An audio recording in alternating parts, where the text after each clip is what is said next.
يا جماعة خليونا من البيرمي مضمون. كاين البيرمي مضمون، زيد قانونيا مثلا تروح حتى تحط الملف تحصل لا رخصة السياقة، تعرف شحال تقرا من المفروض 30 ساعة تطبيقي، 30 ساعة تسوقها، و30 تقراها قوانين المرور.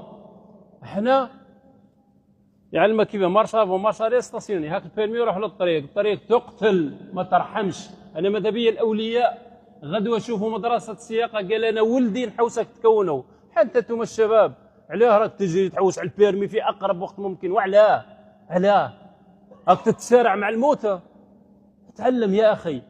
60% شباب ما بين 20 و 28 سنه، شباب في مقتبل العمر، الشباب اللي وصلوهم والديهم لدرجه باه اليوم يخدم على والديه. وللاسف الشديد تلقى في نهايه المطاف رجال الامن سواء الشرطه او الدرك قالوا العائله الفلانيه اروح ادي ابنك راه في مصلحه حفظ الجثث. واقعه ازيد من 4000. احنا علاش نقولوا ازيد من 4000؟ لانه الناس اللي تموت في المستشفيات ما عندهاش احصائيات. تلقى حادث مثلا اودى بحوافات وستة جرحى، هذوك الستة جرحى عندهم مستشفيات، كيموت في المستشفى ما عندناش الاحصائيات تاعهم.